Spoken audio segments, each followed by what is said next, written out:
no Repórter Eco de hoje, uma pesquisa surpreende os cientistas. O parque da capital paulista, onde fica uma das maiores florestas urbanas do mundo, concentra mais orquídeas do que no estado inteiro. Confira também o projeto que usa a arte para recuperar os espaços públicos. E ainda, conheça um dos mais importantes acervos do país com vestígios da pré-história brasileira. Neste importante laboratório da Universidade de São Paulo, o estudo de fósseis ajuda a reconstruir a chegada dos primeiros humanos no continente americano. Revitarte é o nome do movimento criado por jovens para embelezar ambientes como praças e escadarias. E levantamento feito no Parque da Cantareira redescobre orquídeas raras, muitas consideradas extintas, neste trecho de Mata Atlântica.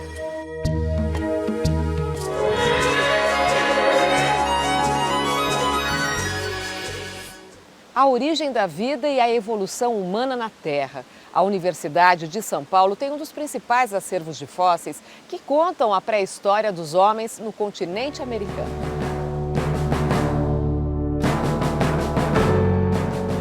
A história da chegada do homem ao continente americano passa pelo acervo do Laboratório de Estudos Evolutivos Humanos da Universidade de São Paulo, considerado um dos mais importantes do mundo. Se você juntar Estados Unidos e Canadá inteiros, né, você não tem mais do que 6 esqueletos datados entre 7 e 10 mil anos. Só aqui no laboratório nós temos 32. Então hoje, quem quiser estudar a biologia dos primeiros americanos tem que passar necessariamente por este laboratório. A equipe coordenada pelo professor e paleoantropólogo Walter Neves encontrou vários esqueletos humanos datados entre 8 e 10 mil anos, a maioria em escavações realizadas por uma década na região de Lagoa Santa, em Minas Gerais. Uma grande área com vários sítios arqueológicos protegidos por cavernas. A identificação e datação do material são demoradas, exigem dedicação e cuidado.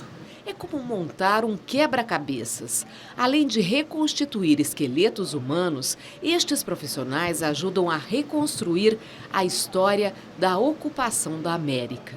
Há uma enorme discussão sobre isso, não é? Consensualmente, acredita-se que o homem americano chegou lá pelo Estreito de Bering por volta de 14 mil anos. Vieram da Ásia, vieram da Sibéria, né? E, como eu disse, entraram pelo Estreito de Bering e depois foram povoando as Américas.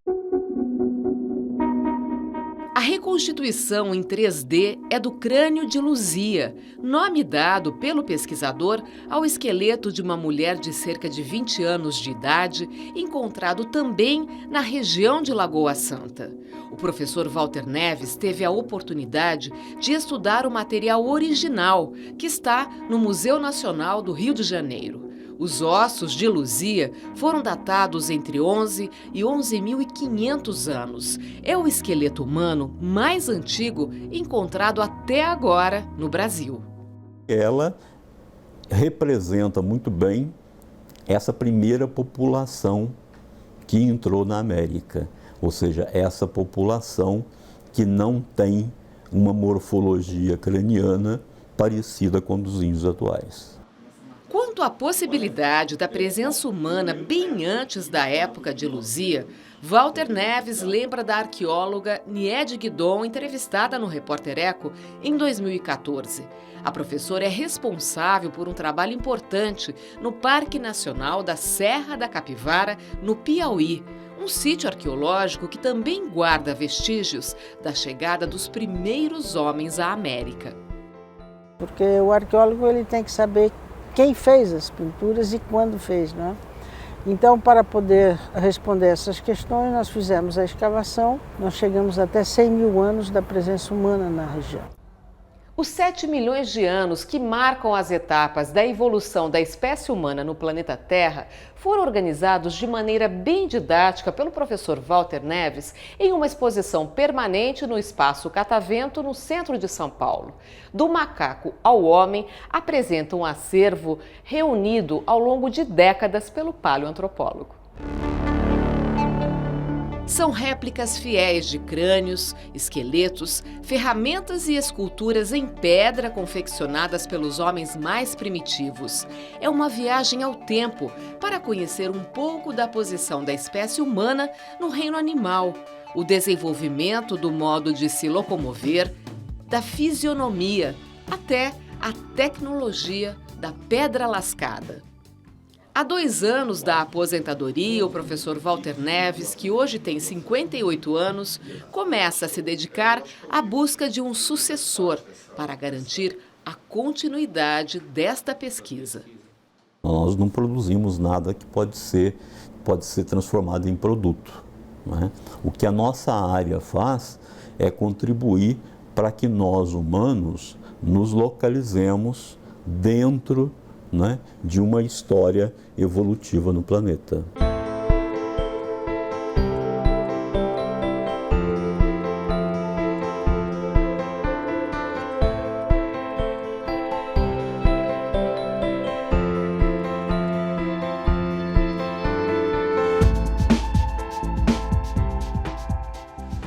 Você acompanha agora alguns dos fatos e pesquisas na área de meio ambiente que tem destaque aqui no Repórter É.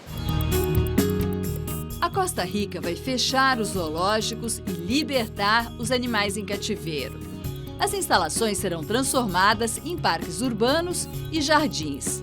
O plano do governo é abrigar os bichos em reservas florestais. Os que não podem se adaptar à natureza serão levados para santuários ecológicos da vida selvagem e centros de resgate.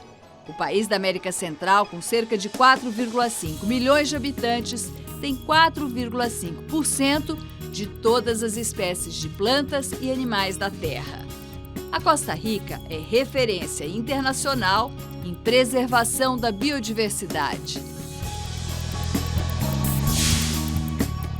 No Brasil, o projeto Tamar completa 35 anos de existência. O projeto conservacionista revolucionou a luta pela proteção da tartaruga marinha.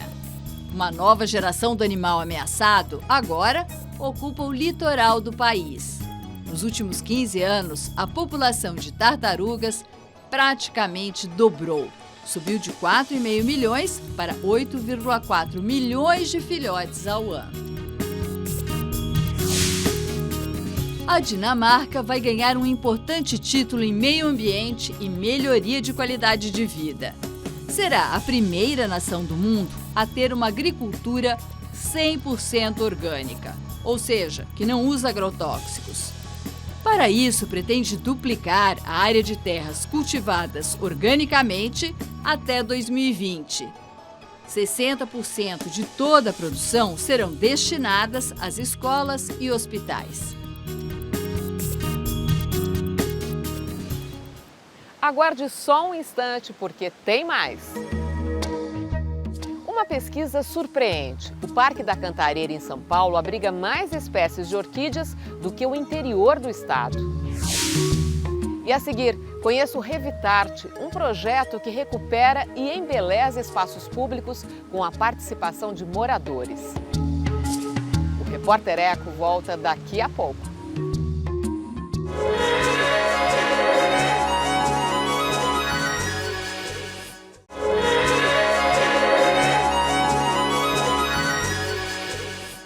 Revitalizar os espaços públicos por meio da arte. É a proposta do Revitarte. O movimento começou no Jardim Monte Azul, na região sul de São Paulo. Moradores do bairro participam do trabalho voluntário.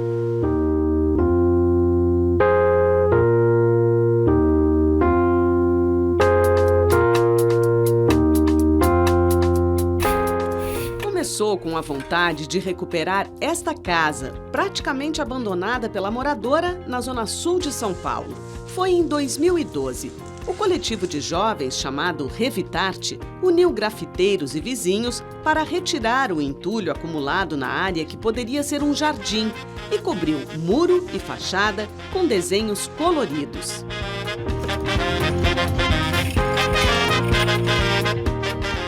Nada é mais gratificante você pintar no bairro onde você cresceu, né? Não só a ideia de pintar, mas sim a iniciativa de poder estar limpando o espaço.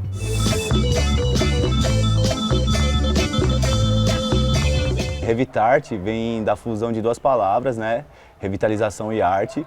E foi um movimento que se iniciou aqui no Jardim Monte Azul, onde a gente se reuniu entre amigos para resolver algumas questões do bairro, né?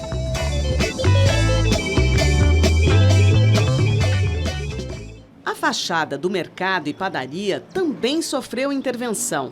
Foram muitas horas de trabalho, dia e noite. O dono, seu Manuel Poita, que estabeleceu o comércio há 25 anos, não tinha visto nada parecido, mas gostou da ideia. Até um jardim-horta diferente, com caixotes, foi feito.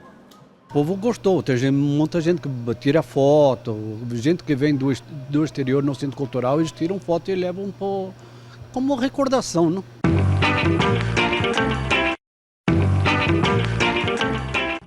A intervenção nesta escadaria envolveu muita gente, de todas as idades.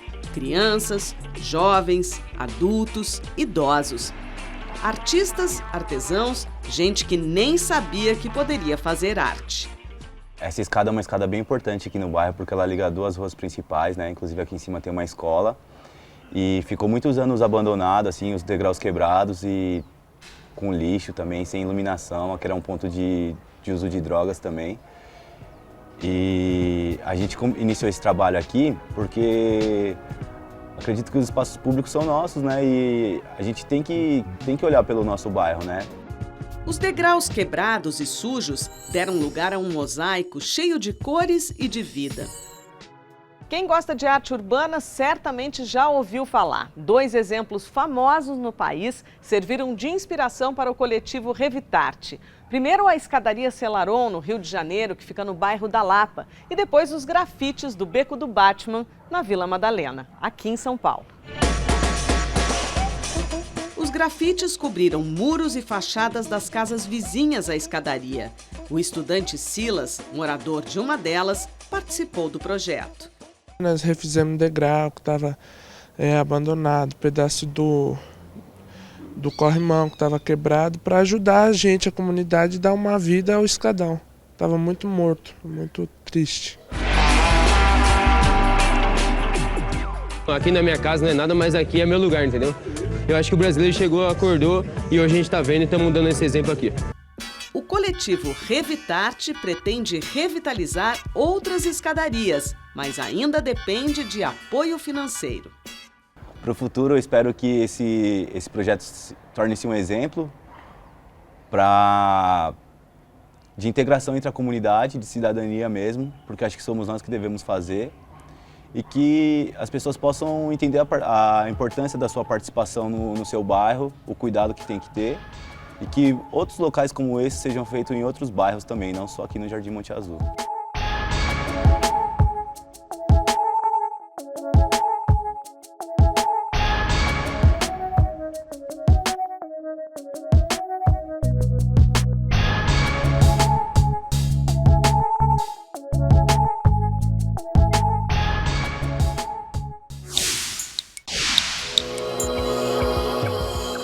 O Brasil precisa começar a planejar com urgência mudanças fortes nas estruturas de previdência e de saúde por causa do envelhecimento de uma boa parte da população.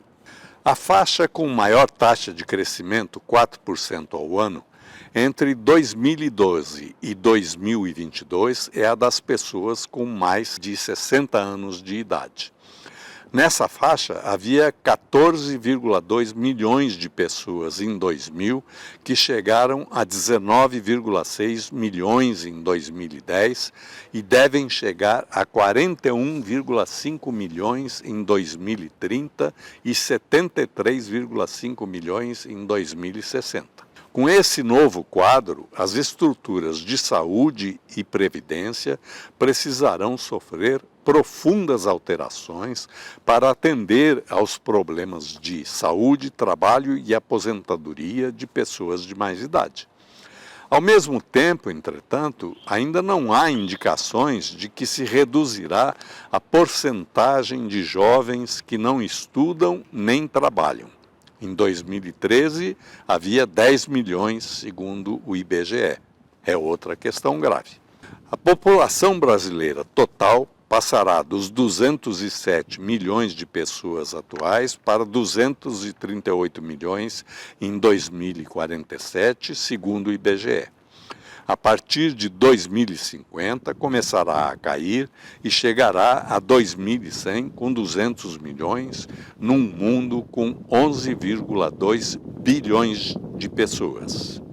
É urgente começar a trabalhar na preparação dessas novas estruturas para esses setores de previdência e de saúde, inclusive porque os custos operacionais serão muito altos. Mas é um direito da população e principalmente dos idosos.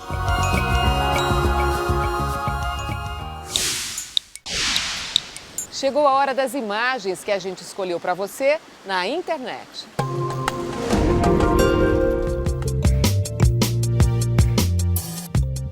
As estratégias de caça do mundo animal. Este é o peixe-arqueiro. O nome popular é uma referência a uma habilidade incomum. Ele costuma cuspir para capturar a comida. O alvo são os insetos que pousam em galhos e folhas ou passam sobrevoando. O peixe lança um potente jato d'água de sua boca para acertar a presa. Com incrível precisão, derruba a vítima para depois saboreá-la. Do mesmo jeito, atinge outros bichos que viram alimento, como aranhas e pequenos lagartos. A espécie pode ser encontrada em águas salgadas na Austrália, Índia, Filipinas e Polinésia. O processo para fazer o disparo certeiro surpreende os cientistas. Ao lançar sua flecha líquida, ele fica imóvel para não errar. Pesquisadores descobriram também que ele consegue rapidamente ajustar o tamanho e o modo de atirar o jato, pouco tempo antes de atingir sua presa. Peixe-arqueiro, um ser vivo raro na natureza.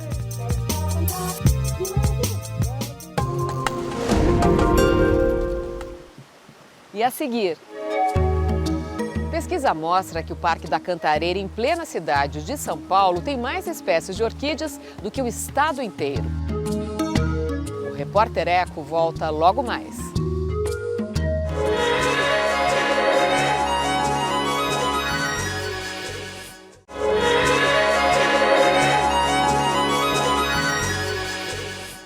Uma pesquisa comprova que o Parque da Cantareira, na cidade de São Paulo, concentra o maior número de espécies de orquídeas do estado inteiro.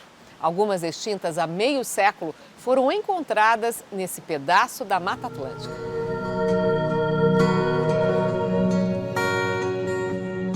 É preciso chegar bem perto para enxergar a minúscula flor em meio à mata, uma das poucas espécies que avistamos floridas durante o inverno. Não importa a época do ano, as orquídeas sempre despertaram o interesse de Luciano Zandoná. Durante anos, o biólogo se dedicou ao estudo das espécies nativas de floresta atlântica. Em 2008, ele começou a fazer um inventário florístico no Parque Estadual da Cantareira, que fica em uma das maiores florestas urbanas do mundo, declarada parte da Reserva da Biosfera do Cinturão Verde de São Paulo. Luciano trabalhou no interior da unidade de conservação, que se distribui por 4 municípios e tem 79 milhões de metros quadrados.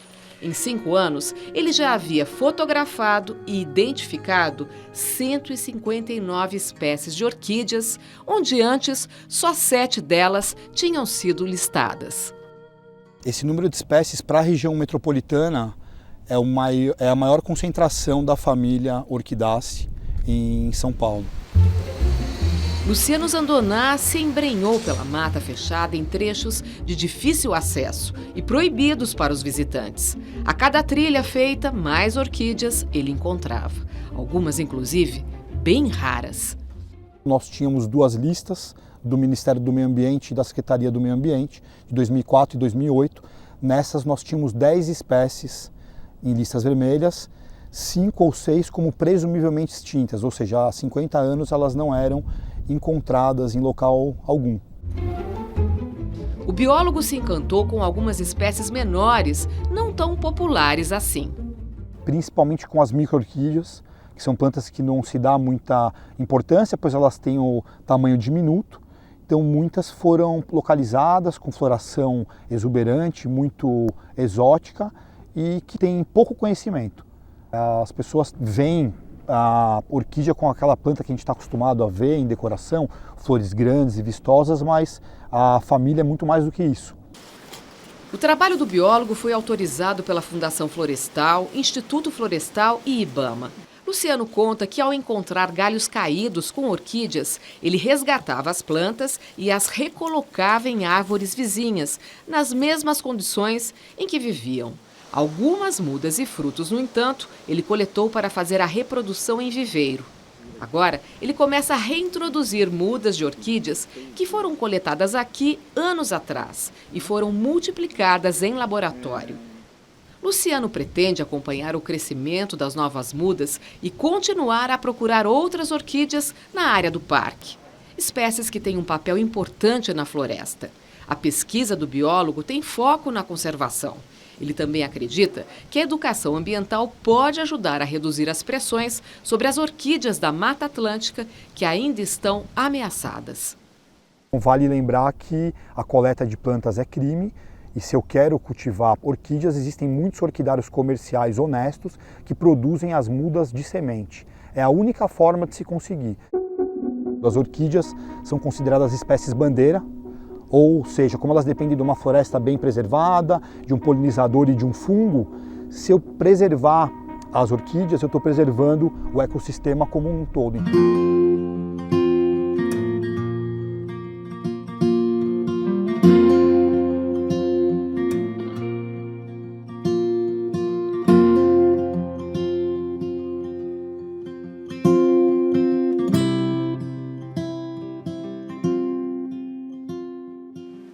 Se você quiser rever as reportagens, entre no nosso site. Anote os endereços na internet. cmais.com.br/repórtereco. No Facebook é só curtir a página facebook.com/repórtereco.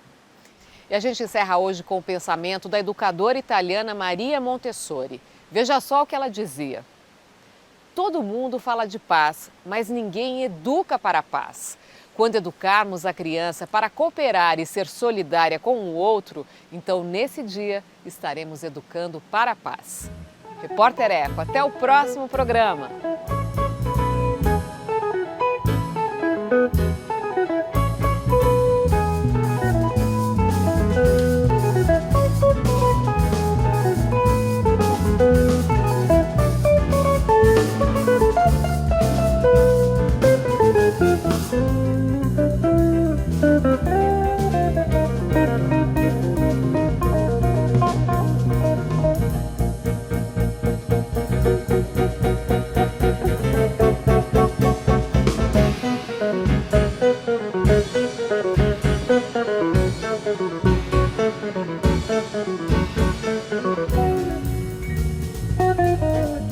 Thank you.